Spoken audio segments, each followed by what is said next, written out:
Je crois qu'habiter poétiquement le monde, c'est l'habiter aussi et d'abord en contemplatif. Contempler est une manière de prendre soin. C'est casser tout ce qui en nous ressemble à une avidité, mais aussi à une attente ou un projet. Regarder et s'émouvoir de l'absence de différence entre ce qui est en face et nous. J'ai là sous les yeux, dans cette forêt, quelque chose qui est beaucoup plus riche que tout ce qu'un musée ne pourra jamais s'offrir. Dans l'ordre, un peu de mousse, un peu plus loin des ronces, une fougère que le soleil traverse comme un vitrail. Cette fougère est sainte par sa mortalité, par sa fragilité, par le fait qu'elle va connaître le dépérissement. Que faire de mieux que de saluer ceux qui sont dans le passage avec nous? Ce serait beau de bâtir toute une conversation autour de cette fougère. Le monde est rempli de visions qui attendent des yeux. Les présences sont là, mais ce qui manque, ce sont nos yeux. Qui la voit, cette petite fougère prise dans une branche épineuse? Le vent la connaît.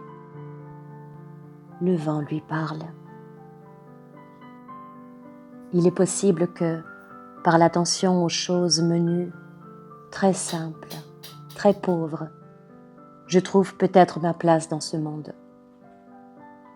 Il y a quelque chose de la suave tyrannie des techniques qui commence à être défaite dans un instant de contemplation pure qui ne demande rien, qui ne cherche rien, même pas une page d'écriture.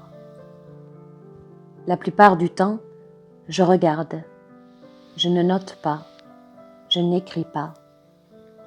La contemplation est ce qui menace le plus et de manière très drôle la technique hyper puissante.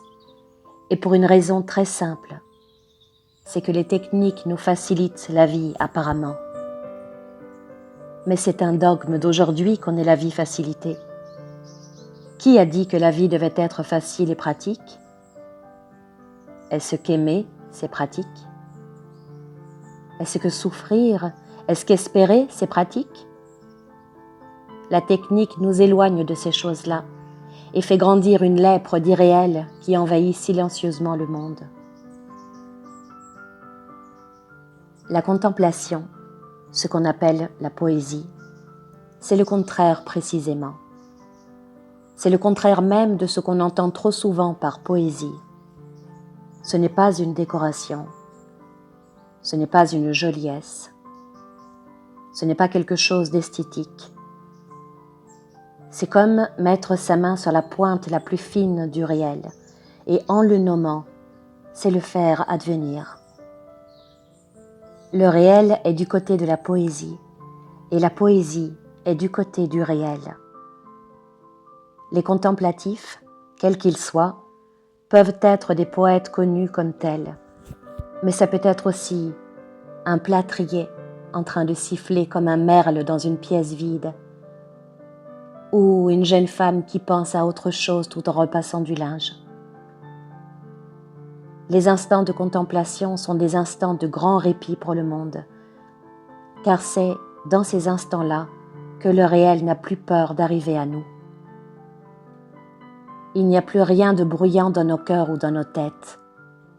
Les choses, les animaux, les fantômes qui sont très réels, tout ce qui est de l'ordre du vivant se rapproche de nous et vient trouver son nom, vient mendier son nom. Habiter poétiquement, ce serait peut-être d'abord regarder en paix, sans intention de prendre, sans chercher même une consolation, sans rien chercher. Prendre conscience de l'extrême fragilité de cette vie, dont le tissu est très riche et qu'un rien peut déchirer. Chacun de nos gestes, chacune de nos journées peut, sans chercher l'extraordinaire, le spectaculaire, empêcher le monde de rouler aux abîmes. Il n'y a que les poètes qui prennent le monde au sérieux. ceux qui ont réputation d'être distraits, étourdis, de ne pas mesurer les choses, de ne pas en connaître la pesanteur. Ce sont eux seuls qui connaissent la pesanteur, le drame des choses et aussi ce qu'elles contiennent de lumière. Ce sont les seuls voyants et les seuls respirants dans ce monde. Je parle d'une petite tribu dispersée et qui n'est pas faite que de gens qui écrivent ou qui peignent, esthètes ou artistes. Il s'agit juste d'une manière humaine d'habiter le monde. Parce que dire habiter poétiquement le monde ou habiter humainement le monde, au fond, c'est la même chose.